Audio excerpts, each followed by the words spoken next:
Chasca, are you okay? I'm fine. Sorry for making you worry. No point. She's an expert at hiding her tracks. Once she's shaken you off, you'll never catch up to her. At least, I always used to lose to her at hide-and-seek when we were kids. Well, yeah. You know I was raised by Kukasaurs. Anyway, she and I grew up in the nest together. Her name's Koya, and she's my big sister. We played together all the time, chasing each other through treetops or mountaintops. It felt like it would go on that way forever. Until the day I was sent back to live with the humans. Not all Kukasaurs are friendly towards people. Koya, for instance, she's fine with me because we grew up around each other, but she's not fond of other humans.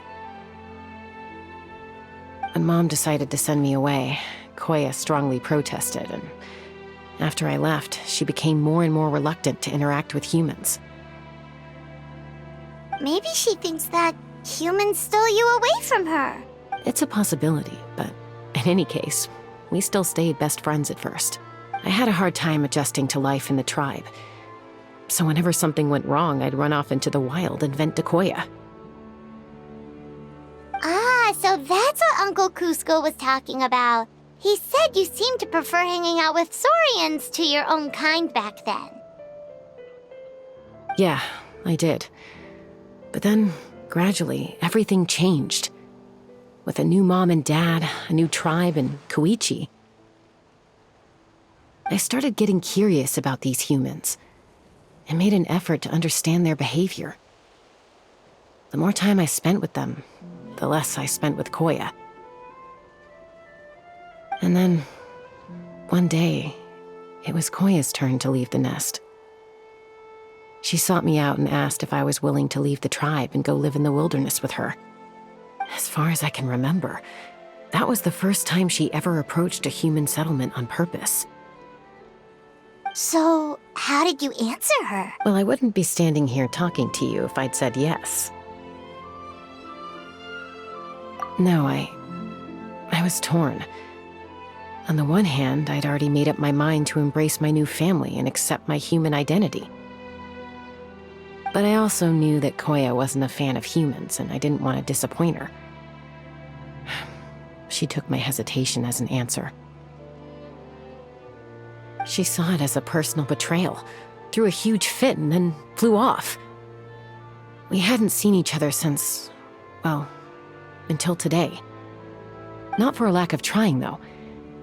I tried asking Mom where Koya's new nest was so I could talk things out with her. But Koya had already asked Mom not to tell me where she'd moved to. It must be hard for Mom, being stuck between her two daughters. So I didn't press the issue.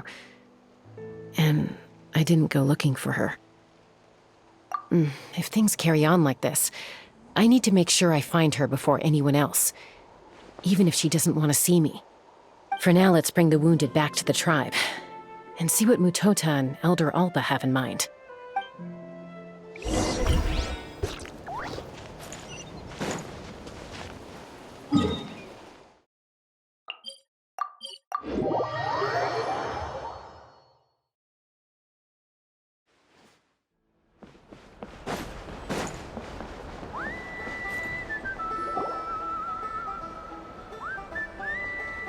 So, I hear there's been another Kukasaur attack. Ha! I knew it! They're wild animals, and they can't be trusted. Hey, show a little respect. The Kukasaurs are our partner. Maybe in the flying squad, but they don't give a hoot about the rest of us. Well, now that we have the phlogiston wings, do we even need the Kukasaurs anymore? Are you kidding? How are we supposed to protect our tribe without them? I didn't mean it like that. Huh? Protect our tribe? Or are you just scared that your precious flying squad will lose its prestigious position? You take that back! Things are changing so quickly. Chasca, there's a conflict emerging there. Aren't you going to nip it in the bud? The whole tribe's talking about this now. Breaking up a single fight won't solve anything. The real source of conflict here is the phlogiston wings, and what happened with Koya. On any other day, people would just brush this attack aside. After all, clashes between wild kukasaurs and humans are no more common than those between people. But now that the phlogiston wings have entered the equation, it's sparked a debate over whether our tribe needs the kukasaurs at all. I worry that we risk repeating the mistakes of the Cinder City. Back then, Lord Ochkan's hatred of the Saurians nearly destroyed the peace forged by the Pyro Archon, Chasca. To prevent things from deteriorating further, I'd like to task you with restoring peace to the... I will. Traveler, you've already done so much for Natlan, and the Flower Feather clan has no right to ask more of you. But...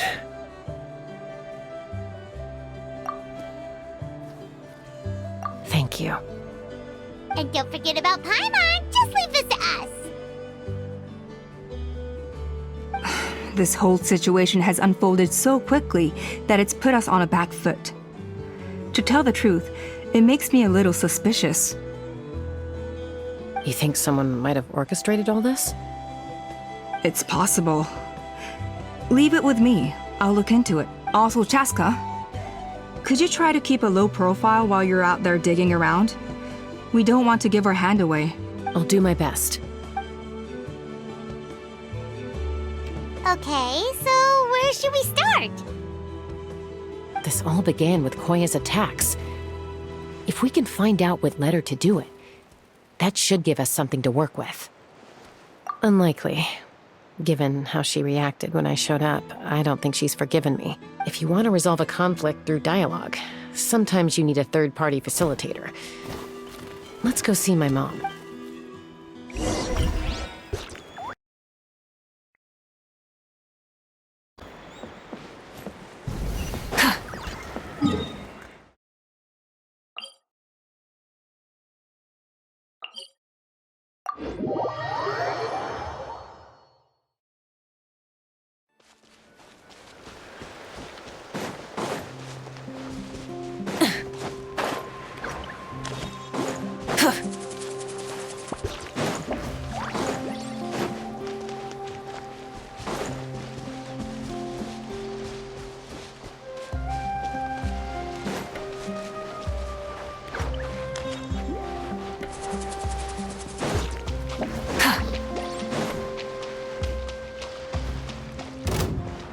Burn it down! Full throttle!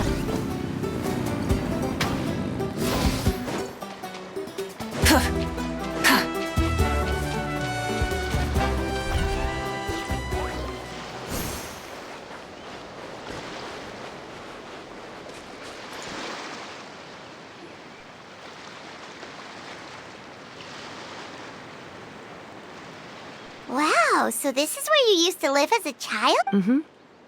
When I was little, we used to do this thing where I'd jump from the top of this tree, and Koya would fly over from the platform and catch me in midair. Or sometimes we'd both fly from the treetop together, and then after some aerial maneuvering, she'd throw me up onto that platform. After we got a bit older, we went to the nearby shores looking for even greater heights. Stop! You're gonna give Paimon a heart attack! Oh, really? I just thought it made a fun story. Then I'll share more with you when there's time. Anyway, back to the matter at...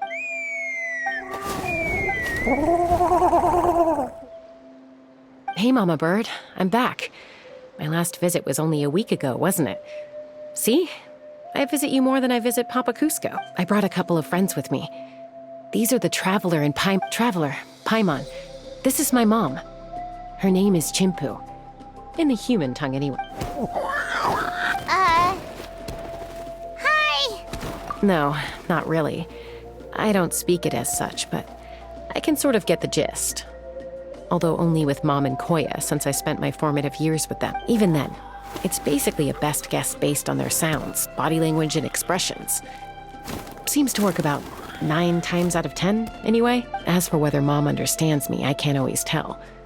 but somehow we still managed to communicate. Call it the family bond, I guess. Don't worry. I'm doing well, but I think Koya might be in some trouble. I know she's never been a fan of humans, but she's never deliberately attacked them before either. What's behind this sudden... Does, Auntie Chimpu know anything? Doesn't look like it. Koya hasn't visited her in a long time. Then, could you please tell me where she's living nowadays? I really need to talk to her. If this animosity between her and the tribe continues, then the next time there's an incident, I don't know if I'll make it there in time. She said she'll take us there. Thank you, Mom.